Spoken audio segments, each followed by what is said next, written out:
Sobat Budaya. Apa kabarnya nih? Semoga dalam keadaan sehat dan tetap semangat ya. Selamat datang di podcast Aksi Budaya. Aku Jenis.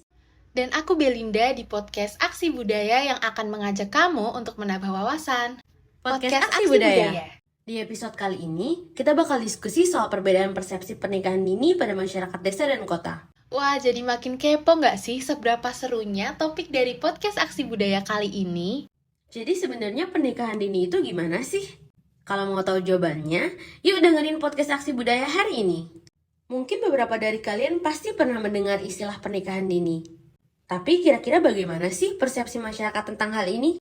Pernikahan dini seringkali terjadi karena adanya pengaruh budaya lokal yang berkembang dan melekat pada budaya masyarakat Indonesia. Nah, kalau menurut aku nih Jenis, persepsi masyarakat tentang pernikahan dini itu bervariasi banget deh, tergantung latar belakang, pendidikan, dan budaya mereka. Nggak bisa dipukul rata gitu aja. Aku sependapat nih dengan kamu Belinda. Memang ada masyarakat yang merasa kalau pernikahan dini itu sebagai solusi untuk menjaga kehormatan keluarganya. Tapi ada juga yang merasa kalau pernikahan dini bisa mencegah perbuatan zina. Kalau dipikir-pikir benar juga sih, tapi yang jadi masalah tuh kalau keputusan buat nikah dini itu nggak dipikirin secara mateng. Mungkin tergantung sih dari sudut pandang orangnya, tapi menurut aku yang penting adalah menjaga keseimbangan antara tradisi dan perkembangan zaman. Kita nggak bisa terus-terusan ngikutin tradisi tanpa ngelihat konteks dan kondisi yang terjadi saat ini. Betul, dan tentunya pendidikan memang berperan sangat penting ya dalam mengubah persepsi masyarakat tentang pernikahan dini. Hal yang paling penting adalah kita harus bisa menyadarkan mereka nih tentang bahaya menikah terlalu muda, seperti masalah kesehatan reproduksi, masalah ekonomi, dan lain-lainnya.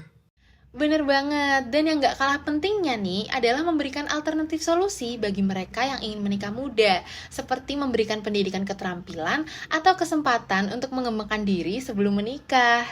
Bener banget nih, gak bisa dipungkiri kalau persepsi masyarakat tentang pernikahan dini itu pasti berbeda-beda. Yang paling penting kita harus bisa menjaga keseimbangan antara tradisi dan perkembangan zaman. Gak cuma itu aja, kita juga harus bisa kasih pemahaman dan solusi buat mereka yang pengen nikah muda. Yap, dan itu jadi tanggung jawab kita juga buat mengubah persepsi masyarakat tentang hal ini.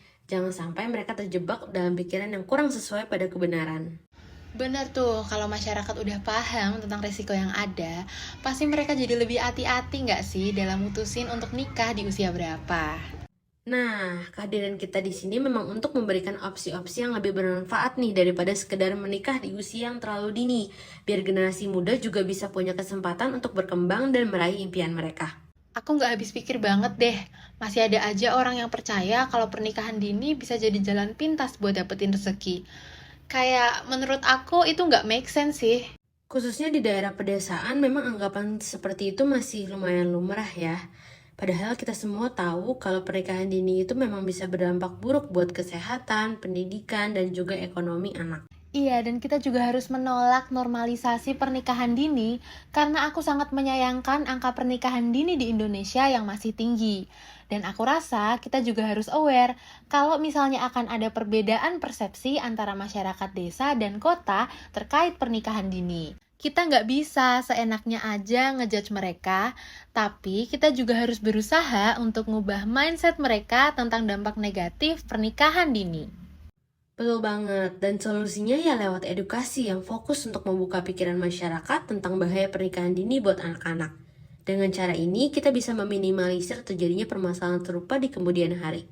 Intinya harus ada pemahaman dan penerimaan terhadap perbedaan persepsi yang ada. Edukasi tentang dampak negatif pernikahan dini juga penting banget buat ngebuka mata orang-orang tentang hal ini. Setuju, jangan seenaknya aja ngambil keputusan buat menikah terlalu dini. Harus memikirkan juga dampaknya untuk anak-anak dan masyarakat sekitar.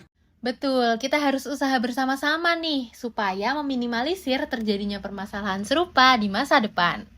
Well, gimana nih menurut Sobat Budaya? Diskusi kita kali ini nambah pengetahuan kalian gak nih?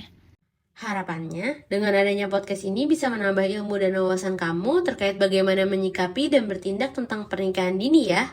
Bener banget, Sobat Budaya. Gak kerasa ya, kita udah ada di penghujung diskusi. Hayo, seru banget kan? Nantikan kembali podcast Aksi Budaya selanjutnya untuk beragam diskusi yang gak kalah menarik. Aku Jenis. Dan aku Belinda, pamit undur diri. Bye Sobat Budaya!